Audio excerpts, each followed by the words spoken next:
So when we talk about uncommon EGFR mutations, we will be basically focusing on only 3 types of uncommon EGFR mutations. The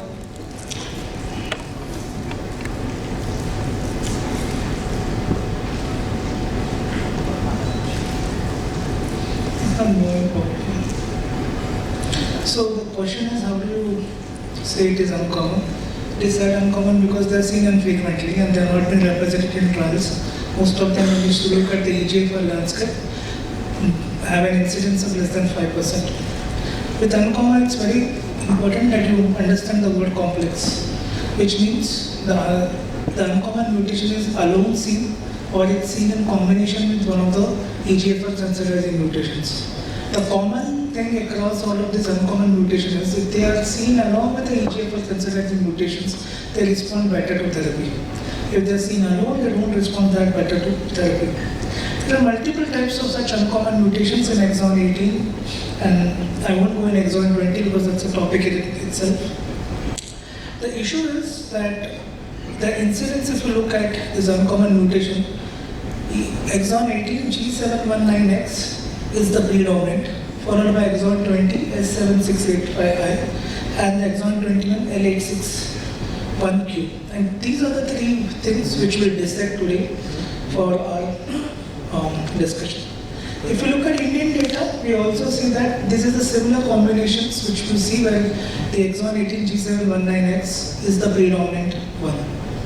So across national data collection, the same combinations are seen. Now, much of the data about uncommon EGFR mutations come from this studies of afatinib in which all of this were combined together and an analysis was done. To understand the complexities better, we need to understand how this trial was analyzed. If you could see, there are 2 groups they had made. One is afatinib and one is chemotherapy. Within the afatinib, they made 3 more groups. The group 1 is where you had the uncommon point mutations. The group 2 belongs to T790M mutations and group 3 belongs to exon 20 insertions. Please see that on the chemotherapy side, there are no such corresponding groups. When we look at the PFS and OS of this arm, please remember this information that in the afatinib we are looking at it the group wise, in chemotherapy we are not looking at the group wise. I will come to this in the subsequent slides. So let's look at the data for exon 18 G719X. What we would like to use, first generation TKI, second generation, third generation, a combination of a chemo or TKI or a immunotherapy. Now, if you look at the study by IAM, which was the prospective data, you could see that G719X with afatinib, the response rates are 80%, which looks very great. The median PFS is 13.8 and the median OS is around 27 months. Now, when we look at this data, what we are saying is that the chemotherapy is between group 1 and group 2. So group 1 patients are patients who received afatinib for those point mutation, had patient with G719X and they did well. The problem is the chemotherapy is a conglomerate of group 1, group 2 and group 3, which separation we are not seeing. Why it becomes interesting is, if you look at the OS data, even the median survival in this study with chemotherapy was 30.2 months as opposed to 19.4 months which was seen with group 1. And this is in spite of that 60% of patients in afatinib when they progress received some therapy as opposed to 48% in chemotherapy. What this tells us is somehow chemotherapy, though they were having slightly lower PFS, which is 10.7 versus 8.2, when you look at the overall survival, they did better. Let's look this data into another formats also. There was a good presentation in ESMO 2018 in which this uncommon mutation was studied and we focused on again G719X. What was seen was those patients who received chemotherapy, they actually had better survivals when this was given.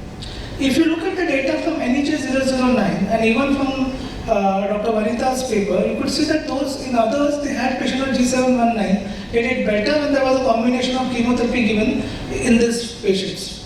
Can osimertinib be an answer for these patients? The response rate with osimertinib according to Unicorn data is only about 53% with a median PFS of 8.2 months. What does this tell us? What does suggest that G796 If you look at afatinib alone, okay, the PFS seems likely to be better, but the OS seems better with chemotherapy. Looking at all this data, it seems that a strategy of involvement of chemo plus TKI seems to be a better strategy in G719X. Let's look at the second common one, exon 20, S768I. Now, when we look at this data, we see that S768I, if you look at the data with afatinib, the response rates are 100%. With other agents, these response rates, which are mainly first generation agents, are very poor. Further, if you look at the response rate of S768I with osimertinib, it's in prospective data, it's around 40%. So clearly, it seems that for this peculiar mutation, probably afatinib seems to be a better choice when you are doing some cross-trial comparisons of the data. So let's look at exon 21, L861IQ. What will be a better choice when you have this kind of mutations? 56.3% is the overall response rate if you look only at afatinib in this kind of patient. If you look at the first generation results, you would see that when there is those studies in which this mutation is alone, the response rates are less. If they are in combination with other mutations, you would see the response rates are high. And this is a common theme across all these uncommon mutations. But if you look at osimertinib, in particularly L86IQ data, the response rate turns out to be around 78%. Now, updated data of Unicorn again confirms that the response rates of osimertinib is around 80% in this patient with a median PFS of 16 months and a median overall survival of 26 months. So what I'm trying to conclude to you, most of the time when I was a student, afatinib used to be the answer for all uncommon EGFR mutations. If you look at the data carefully, it doesn't seem to be that. If you have a G719X, it seems that a combination of chemo and TKI does the best. If you have the other two, in one afatinib does well, in the other one, in S768Q, it seems that at least the data suggests that osimertinib might be a better option. We don't have any head-to-head trials, so we cannot have comparative data in this setting, but this is the best comparison of literature which we can do. Thank you. So the data which I showed you, the combinations which even the ESMO study and they had used deftinib. So I would prefer to do with deftinib plus chemotherapy. But if you look at raw data, if has not going so good in those.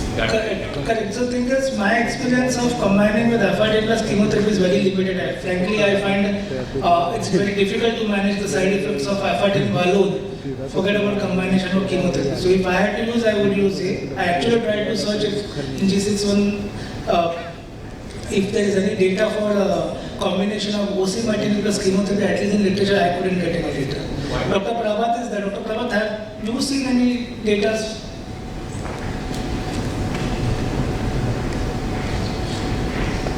So again, the problem is rarity. Yeah. So whatever data you interpret would be too much dissection of small data.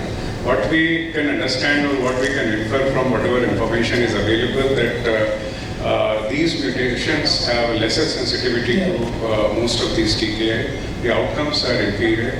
I would agree with you, maybe a combination strategy for a few and osimertinib for a few and afatinib for a few can be a reasonable choice. So generalization is not a good idea here. So that is true. I agree with that. Each mutation, that more and more data will get. Probably we would have every mutations. You would see that few drugs would be acting better, few drugs would not be acting better. Overall, we looked at our frequency of these uncommon mutations and combination mutations. So their overall outcomes were inferior to a single mutation. That's all we can conclude from. That is what came in even the data which was analyzed by Shruti.